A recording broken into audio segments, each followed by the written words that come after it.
Abraham Lincoln's July 4th Civil War Message to Congress. Fellow citizens of the Senate and House of Representatives, having been convened on an extraordinary occasion, as authorized by the Constitution, your attention is not called to any ordinary subject of legislation. At the beginning of the present presidential term, 4 months ago, the functions of the federal government were found to be generally suspended within the several states of South Carolina, Georgia, Alabama, Mississippi, Louisiana, and Florida, excepting only those of the Post Office Department. Within these states, all the forts, arsenals, dockyards, custom houses, and the like, including the movable and stationary property in and about them, had been seized and were held in open hostility to this government, excepting only Forts Pickens, Taylor, and Jefferson on and near the Florida coast, and Fort Sumter in Charleston Harbor, South Carolina. The forts thus seized had been put in improved condition, new ones had been built, and armed forces had been organized and were organizing, all avowedly with the same hostile purpose. The forts remaining in the possession of the federal government in and near these states were either besieged or menaced by warlike preparations, and especially Fort Sumter was nearly surrounded by well-protected hostile batteries, with guns equal in quality to the best of its own, and outnumbering the latter as perhaps 10 to 1.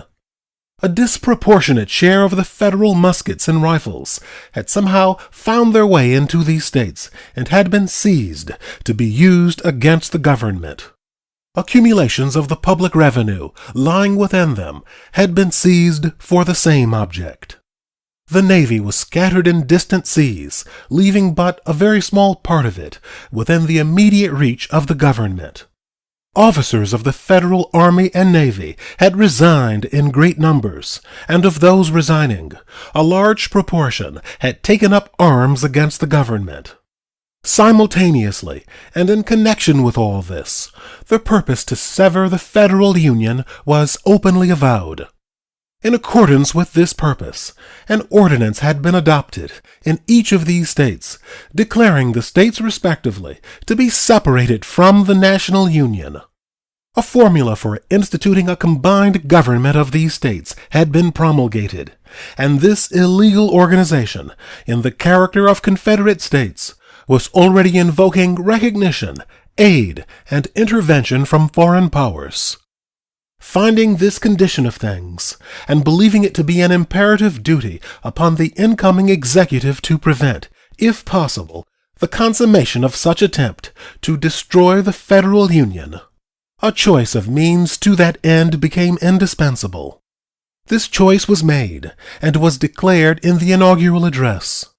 The policy chosen looked to the exhaustion of all peaceful measures before a resort to any stronger ones.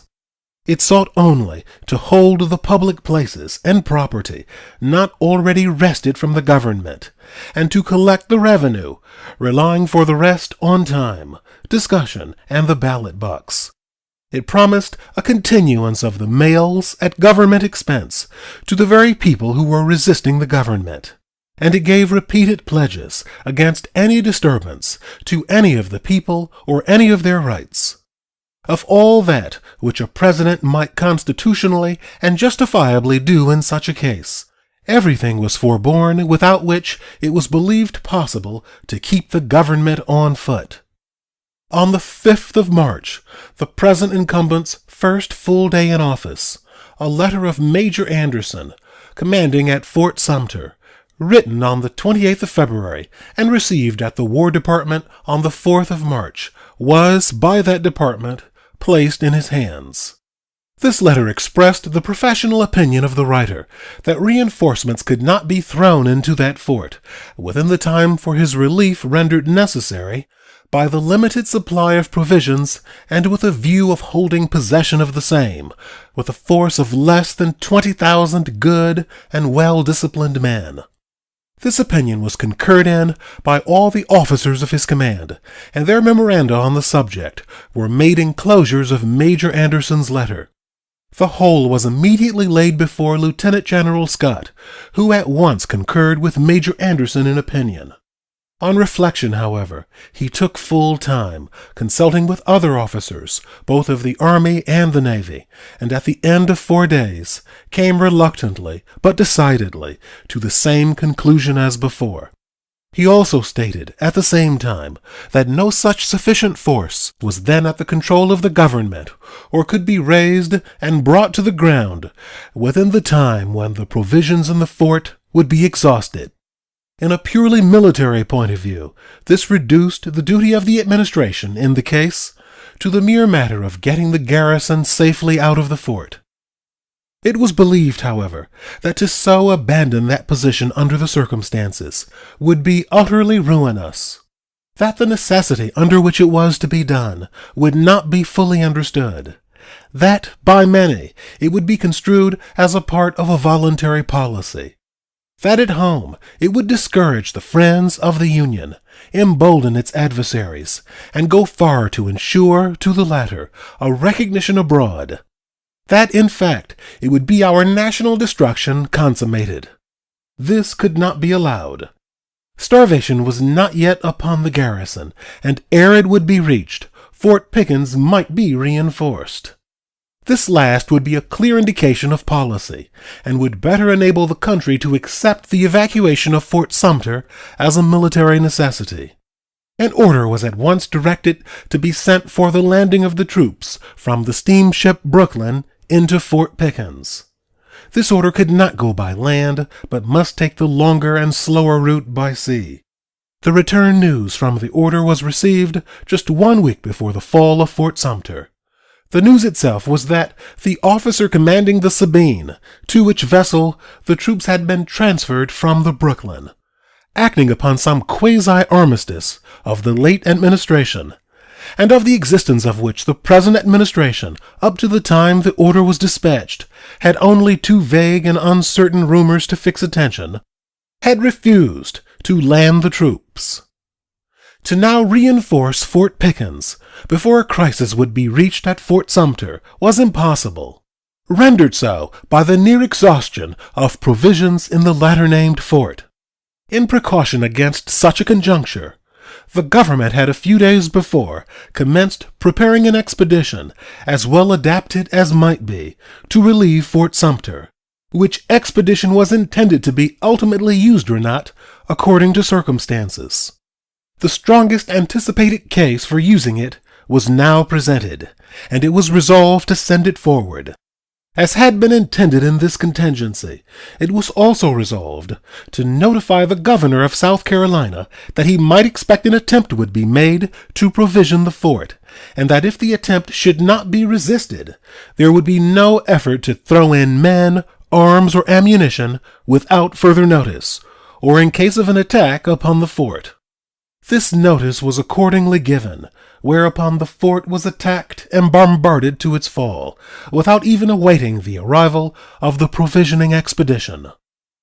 It is thus seen that the assault upon and reduction of Fort Sumter was in no sense a matter of self-defense on the part of the assailants. They well knew that the garrison in the fort could by no possibility commit aggression upon them. They knew, they were expressly notified, that the giving of bread to the few brave and hungry men of the garrison was all which would on that occasion be attempted, unless themselves, by resisting so much, should provoke more. They knew that this government desired to keep the garrison in the fort, not to assail them, but merely to maintain visible possession, and thus to preserve the Union from actual and immediate dissolution, trusting, as hereinbefore stated, to time, discussion, and the ballot box for final adjustment. And they assailed and reduced the fort for precisely the reverse object, to drive out the visible authority of the Federal Union, and thus force it to immediate dissolution. That this was their object, the executive well understood, and having said to them in the inaugural address, "You can have no conflict without being yourselves the aggressors," he took pains not only to keep this declaration good, but also to keep the case so free from the power of ingenious sophistry, as that the world should not be able to misunderstand it. By the affair at Fort Sumter, with its surrounding circumstances, that point was reached. Then and thereby, the assailants of the government began the conflict of arms, without a gun in sight or an expectancy to return their fire, save only the few in the fort, sent to that harbor years before for their own protection, and still ready to give that protection in whatever was lawful. In this act, discarding all else, they have forced upon the country the distinct issue, immediate dissolution or blood. And this issue embraces more than the fate of these United States. It presents to the whole family of man the question whether a constitutional republic or democracy, a government of the people by the same people, can or cannot maintain its territorial integrity against its own domestic foes. It presents the question whether discontented individuals, too few in numbers to control administration according to organic law in any case, can always, upon the pretenses made in this case, or on any other pretenses, or arbitrarily without any pretense, break up their government, and thus practically put an end to free government upon the earth. It forces us to ask, is there in all republics this inherent and fatal weakness? Must a government of necessity be too strong for the liberties of its own people, or too weak to maintain its own existence? So viewing the issue, no choice was left but to call out the war power of the government, and so to resist force, employed for its destruction, by force for its preservation. The call was made, and the response of the country was most gratifying, surpassing in unanimity and spirit the most sanguine expectation. Yet none of the states commonly called slave states, except Delaware, gave a regiment through regular state organization. A few regiments have been organized within some others of those states by individual enterprise and received into the government service. Of course, the seceded states, so-called, and to which Texas had been joined about the time of the inauguration, gave no troops to the cause of the Union. The border states, so-called, were not uniform in their action, some of them being almost for the Union, while in others, as Virginia, North Carolina, Tennessee, and Arkansas, the Union sentiment was nearly repressed and silenced. The course taken in Virginia was the most remarkable, perhaps the most important. A convention elected by the people of that state to consider this very question of disrupting the federal union was in session at the capital of Virginia when Fort Sumter fell. To this body, the people had chosen a large majority of professed Union men. Almost immediately after the fall of Sumter, many members of that majority went over to the original disunion minority, and with them adopted an ordinance for withdrawing the state from the Union. Whether this change was wrought by their great approval of the assault upon Sumter, or their great resentment at the government's resistance to that assault, is not definitely known. Although they submitted the ordinance for ratification to a vote of the people, to be taken on a day then somewhat more than a month distant, the convention and the legislature, which was also in session at the same time and place, with leading men of the state not members of either, immediately commenced acting as if the state were already out of the Union. They pushed military preparations vigorously forward all over the state. They seized the United States Armory at Harper's Ferry and the Navy Yard at Gosport near Norfolk. They received, perhaps invited into their state, large bodies of troops, with their warlike appointments, from the so-called seceded states. They formally entered into a treaty of temporary alliance and cooperation with the so-called Confederate states, and sent members to their Congress at Montgomery, and finally they permitted the insurrectionary government to be transferred to their capital at Richmond. The people of Virginia have thus allowed this giant insurrection to make its nest within her borders, and this government has no choice left but to deal with it where it finds it. and it has the less regret as the loyal citizens have in due form claimed its protection. Those loyal citizens this government is bound to recognize and protect as being Virginia. In the border states, so-called, in fact the middle states, there are those who favor a policy which they call armed neutrality. That is, an arming of those states to prevent the Union forces passing one way or the disunion the other over their soil. This would be disunion completed. Figuratively speaking, it would be the building of an impassable wall along the line of separation, and yet not quite an impassable one, for under the guise of neutrality it would tie the hands of the Union men, and freely pass supplies from among them to the insurrectionists, which it could not do as an open enemy. At a stroke, it would take all the trouble off the hands of secession, except only what proceeds from the external blockade.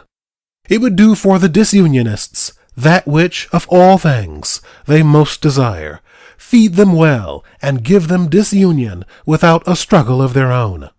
It recognizes no fidelity to the Constitution, no obligation to maintain the Union, and while very many who have favored it are doubtless loyal citizens, it is, nevertheless, very injurious in effect. Recurring to the action of the government, it may be stated that at first a call was made for 75,000 militia, and rapidly following this, a proclamation was issued for closing the ports of the insurrectionary districts by proceedings in the nature of blockade. So far, all was believed to be strictly legal. At this point, the insurrectionists announced their purpose to enter upon the practice of privateering. Other calls were made for volunteers to serve 3 years, unless sooner discharged, and also for large additions to the regular army and navy. These measures, whether strictly legal or not, were ventured upon under what appeared to be a popular demand and a public necessity, trusting then, as now, that Congress would readily ratify them. It is believed that nothing has been done beyond the constitutional competency of Congress. Soon after the first call for militia, it was considered a duty to authorize the commanding general in proper cases, according to his discretion, to suspend the privilege of the writ of habeas corpus, or, in other words, to arrest and detain, without resort to the ordinary processes and forms of law, such individuals as he might deem dangerous to the public safety. This authority has purposely been exercised, but very sparingly. Nevertheless, the legality and propriety of what has been done under it are questioned, and the attention of the country has been called to the proposition that one who is sworn to take care that the laws be faithfully executed should not himself violate them. Of course, some consideration was given to the questions of power and propriety before this matter was acted upon. The whole of the laws, which were required to be faithfully executed, were being resisted and failing of execution in nearly 1/3 of the states. Must they be allowed to finally fail of execution, even had it been perfectly clear that by the use of the means necessary to their execution, some single law, made in such extreme tenderness of the citizen's liberty that practically it relieves more of the guilty than of the innocent, should to a very limited extent be violated? To state the question more directly, are all the laws but one to go unexecuted, and the government itself go to pieces, lest that one be violated? Even in such a case, would not the official oath be broken if the government should be overthrown, when it was believed that disregarding the single law would tend to preserve it?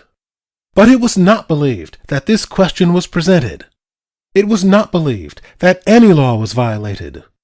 The provision of the Constitution that the privilege of the writ of habeas corpus shall not be suspended unless when, in cases of rebellion or invasion, the public safety may require it, is equivalent to a provision that such privilege may be suspended when, in cases of rebellion or invasion, the public safety does require it.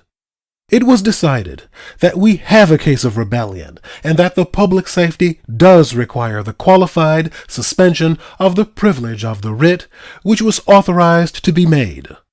Now it is insisted that Congress, and not the executive, is vested with this power, but the Constitution itself is silent as to which or who is to exercise the power. And as the provision was plainly made for a dangerous emergency, it cannot be believed the framers of the instrument intended that in every case the danger should run its course until Congress could be called together, the very assembling of which might be prevented, as was intended in this case, by the rebellion. No more extended argument is now offered, as an opinion at some length will probably be presented by the Attorney General. Whether there shall be any legislation upon the subject, and if any, what, is submitted entirely to the better judgment of Congress.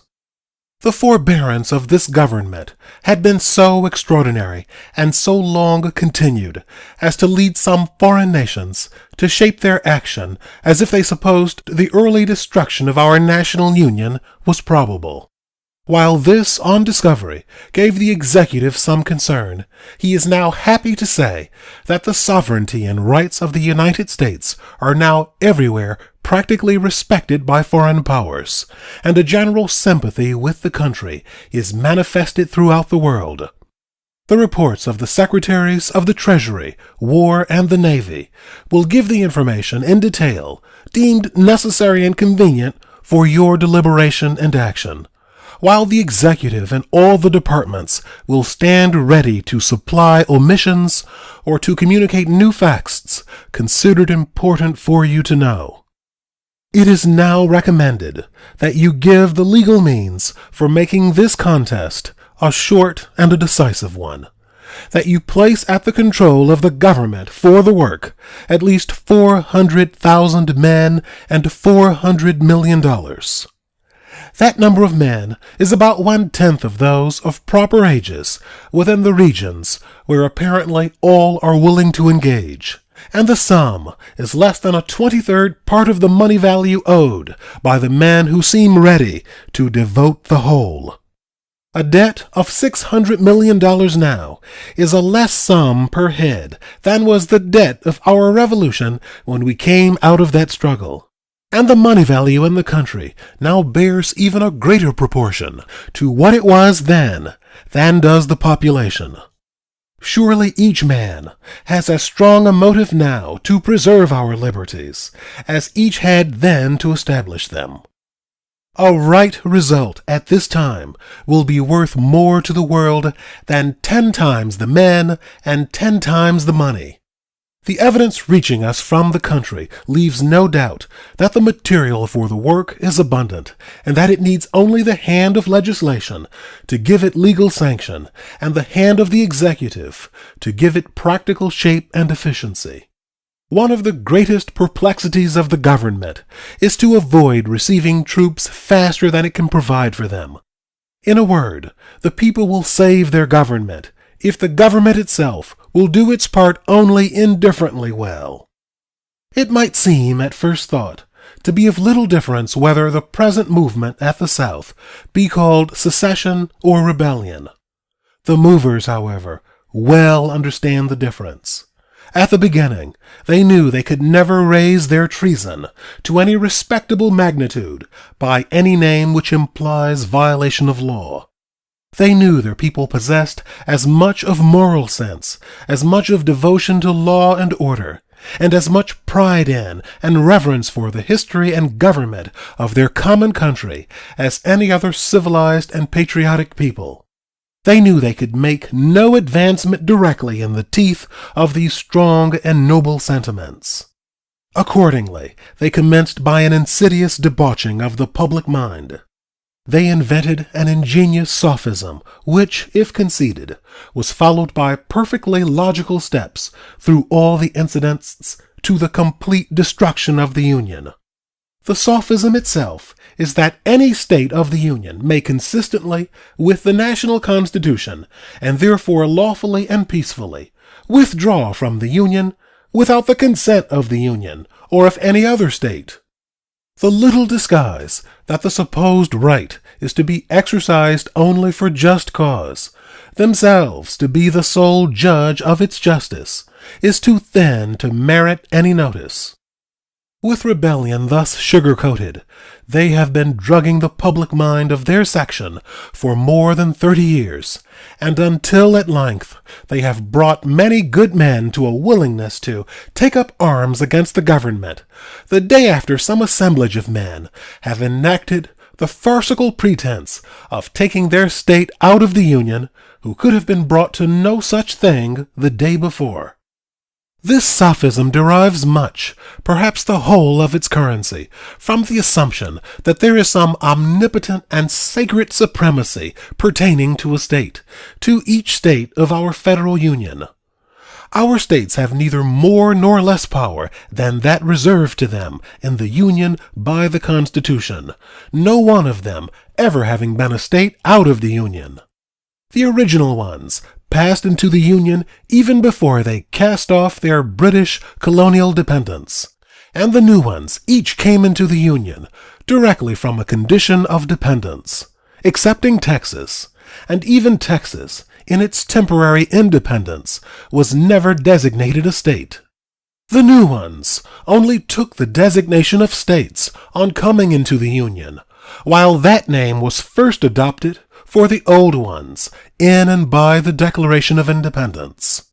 Therein, the United Colonies were declared to be free and independent states, but even then, the object plainly was not to declare their independence of one another or of the Union, but directly the contrary, as their mutual pledge and their mutual action before, at the time, and afterwards abundantly show.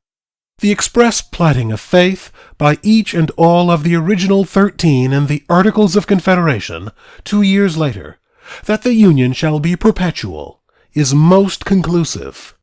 Having never been states, either in substance or in name, outside of the Union, whence this magical omnipotence of state rights, asserting a claim of power to lawfully destroy the Union itself? Much is said about the sovereignty of the states, but the word even is not in the national constitution, nor, as is believed, in any of the state constitutions. What is a sovereignty in the political sense of the term? Would it be far wrong to define it a political community without a political superior? Test it by this: no one of our states, except Texas, ever was a sovereignty, and even Texas gave up the character on coming into the Union, by which act she acknowledged the Constitution of the United States and the laws and treaties of the United States, made in pursuance of the Constitution, to be for her the supreme law of the land. The states have their status in the Union, and they have no other legal status. If they break from this, they can only do so against law and by revolution. The Union, and not themselves separately, procured their independence and their liberty. By conquest or purchase, the Union gave each of them whatever of independence and liberty it has. The Union is older than any of the states, and in fact, it created them as states. Originally, some dependent colonies made the Union, and in turn, the Union threw off their old dependence for them and made them states, such as they are. Not one of them ever had a state constitution independent of the Union. Of course, it is not forgotten that all the new states framed their constitutions before they entered the Union, nevertheless dependent upon and preparatory to coming into the Union. Unquestionably, the states have the powers and rights reserved to them in and by the national Constitution, but among these surely are not included all conceivable powers, however mischievous or destructive, but at most such only as were known in the world at the time as governmental powers, and certainly a power to destroy the government itself had never been known as a governmental, as a merely administrative power. This relative matter of national power and state rights, as a principle, is no other than the principle of generality and locality. Whatever concerns the whole should be confided to the whole, to the general government, while whatever concerns only the state should be left exclusively to the state. This is all there is of original principle about it. Whether the national constitution, in defining boundaries between the two, has applied the principle with exact accuracy, is not to be questioned.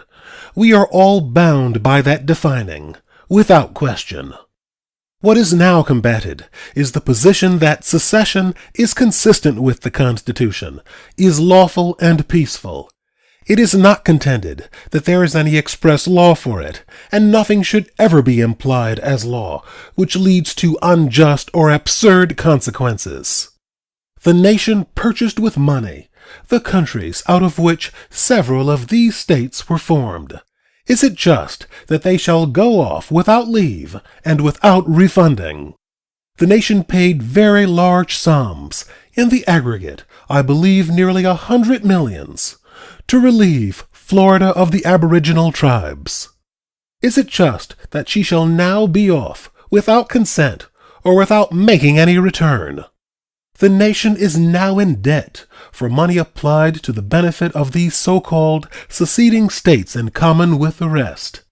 Is it just either that creditors shall go unpaid or the remaining states pay the whole? A part of the present national debt was contracted to pay the old debts of Texas. Is it just that she shall leave and pay no part of this herself? Again, if one state may secede, so may another, and when all shall have seceded, none is left to pay the debts. Is this quite just to creditors? Did we notify them of this sage view of ours when we borrowed their money? If we now recognize this doctrine by allowing the seceders to go in peace, it is difficult to see what we can do if others choose to go or to extort terms upon which they will promise to remain. The seceders insist that our Constitution admits of secession. They have assumed to make a national constitution of their own, in which of necessity they have either discarded or retained the right of secession, as they insist it exists in ours. If they have discarded it, they thereby admit that, on principle, it ought not to be in ours. If they have retained it by their own construction of ours, they show that, to be consistent, they must secede from one another whenever they shall find it the easiest way of settling their debts or effecting any other selfish or unjust object. The principle itself is one of disintegration, and upon which no government can possibly endure. If all the states, save one, should assert the power to drive that one out of the Union, it is presumed the whole class of seceder politicians would at once deny the power and denounce the act as the greatest outrage upon state rights. But suppose that precisely the same act, instead of being called driving the one out, should be called the seceding of the others from that one. It would be exactly what the seceders claim to do, unless indeed they make the point that the one, because it is a minority, may rightfully do what the others, because they are a majority, may not rightfully do. These politicians are subtle and profound on the rights of minorities. They are not partial to that power which made the Constitution and speaks from the preamble, calling itself, "We the people." It may well be questioned whether there is today a majority of the legally qualified voters of any state, except perhaps South Carolina, in favor of disunion. There is much reason to believe that the Union men are the majority in many, if not in every other one, of the so-called seceded states. The contrary has not been demonstrated in any one of them. It is ventured to affirm this, even of Virginia and Tennessee. for the result of an election held in military camps, where the bayonets are all on one side of the question voted upon, can scarcely be considered as demonstrating popular sentiment. At such an election, all that large class who are at once for the Union and against coercion would be coerced to vote against the Union. It may be affirmed, without extravagance, that the free institutions we enjoy have developed the powers and improved the condition of our whole people beyond any example in the world. Of this we now have a striking and an impressive illustration. So large an army as the government has now on foot was never before known without a soldier in it, but who had taken his place there of his own free choice. But more than this, there are many single regiments whose members, one and another, possess full practical knowledge of all the arts, sciences, professions, and whatever else, whether useful or elegant, is known in the world. And there is scarcely one from which there could not be selected a president, a cabinet, a congress, and perhaps a court, abundantly competent to administer the government itself. Nor do I say this is not true also in the army of our late friends, now adversaries in this contest. But if it is, so much better the reason why the government, which has conferred such benefits on both them and us, should not be broken up. Whoever in any section proposes to abandon such a government would do well to consider in deference to what principle it is that he does it, what better he is likely to get in its stead, whether the substitute will give or be intended to give so much of good to the people. There are some foreshadowings on this subject. Our adversaries have adopted some declarations of independence in which, unlike the good old one penned by Jefferson, they omit the words, "All men are created equal." Why? They have adopted a temporary national constitution, in the preamble of which, unlike our good old one, signed by Washington, they omit "we the people," and substitute "we the deputies of the sovereign and independent states." Why? Why this deliberate pressing out of view the rights of men and the authority of the people? This is essentially a people's contest. On the side of the Union, it is a struggle for maintaining in the world that form and substance of government whose leading object is to elevate the condition of men, to lift artificial weights from all shoulders, to clear the paths of laudable pursuit for all, to afford all an unfettered start and a fair chance in the race of life. Yielding to partial and temporary departures from necessity, this is the leading object of the government for whose existence we contend. I am most happy to believe that the plain people understand and appreciate this. It is worthy of note that while in this, the government's hour of trial, large numbers of those in the Army and Navy who have been favored with the offices have resigned and proved false to the hand which had pampered them. Not one common soldier or common sailor is known to have deserted his flag. Great honor is due to those officers who remained true despite the example of their treacherous associates. But the greatest honor and most important fact of all is the unanimous firmness of the common soldiers and common sailors. To the last man, so far as known, they have successfully resisted the traitorous efforts of those whose commands, but an hour before, they obeyed as absolute law. This is the patriotic instinct of plain people. They understand, without an argument, that the destroying the government which was made by Washington means no good to them. Our popular government has often been called an experiment. 2 points in it our people have already settled: the successful establishing and the successful administering of it. One still remains: its successful maintenance against a formidable internal attempt to overthrow it. It is now for them to demonstrate to the world that those who can fairly carry an election can also suppress a rebellion, that ballots are the rightful and peaceful successors of bullets, and that when ballots have fairly and constitutionally decided, there can be no successful appeal back to bullets. That there can be no successful appeal except to ballots themselves at succeeding elections. Such will be a great lesson of peace, teaching men that what they cannot take by an election, neither can they take it by a war, teaching all the folly of being the beginners of a war.